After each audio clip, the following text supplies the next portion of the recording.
Il y a un argument qui me choque toujours pas mal, c'est ce truc qui justifie les problèmes de communication dans les familles en disant oui mais de toute façon maintenant enfin les gamins ils sont tout le temps gna gna gna gna comme ça sur leur sur leur téléphone et bah, du coup c'est pour ça les gens communiquent plus et puis les enfants les générations d'aujourd'hui blablabla. Bon, déjà les générations d'aujourd'hui blablabla c'est un argument de merde.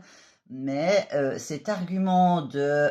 puis même ce truc de l'argument du téléphone, tout le temps comme ça, pour justifier tous les problèmes, que ce soit les problèmes de communication, ou même certains problèmes de santé, les problèmes de douleurs de dos, des douleurs de nuque, me pose pas mal de questions et de soucis.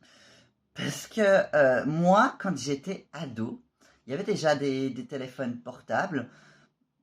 Et c'était quelque chose que j'entendais déjà un peu, mais bon, ça n'avait pas la même ampleur que maintenant. Enfin, ils s'était pas connecté à Internet comme aujourd'hui, par exemple.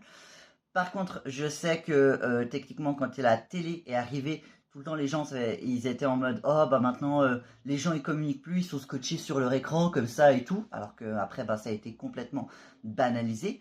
Quand les livres ils sont arrivés, ils étaient il y a des gens sérieusement, hein, les livres ils étaient en mode oh mais c'est problématique les livres.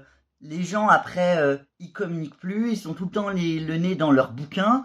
Et puis après, ils discutent plus avec les gens. Et puis en plus, après, ils vont imaginer des trucs et tout ça. Et puis, je trouve qu'en fait, finalement, la métaphore du livre est le truc qui correspond pour moi plus avec la métaphore du téléphone portable aujourd'hui, en mode les jeunes communiquent plus, ils sont comme ça, sur leur téléphone tout le temps.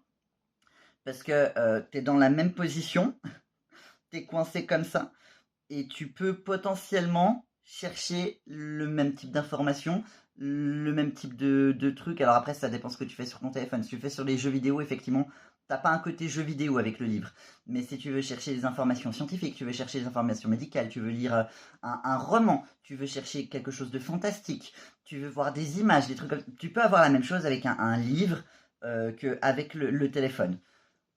Et le fait que les gens continuellement utilisent cette remarque pour dire que les problèmes de communication, c'est à cause de ça, c'est pas à cause de ça. C'est si les gens s'échappent dans ce genre de choses, c'est plutôt la conséquence plutôt que la raison. S'il n'y avait peut-être pas de problème, s'il y avait peut-être une meilleure communication à la base, les gens n'auraient peut-être pas besoin de se cacher le nez dans les bouquins pendant des heures, ou n'auraient peut-être pas besoin d'être avec leur portable tout le temps, et ils auraient peut-être un peu plus envie de communiquer avec vous. C'est tout ce que je veux dire.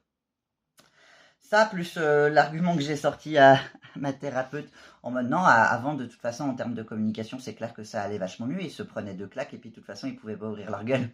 Fait des gros yeux. Et puis j'ai dit bah oui, la communication n'était pas forcément meilleure avant. Les gens ils pouvaient pas, enfin les enfants en tout cas, ils pouvaient pas forcément beaucoup mieux communiquer leurs envies et leurs besoins. Maintenant en fait, ils peuvent pas forcément toujours beaucoup mieux s'exprimer parce que voilà. Alors effectivement.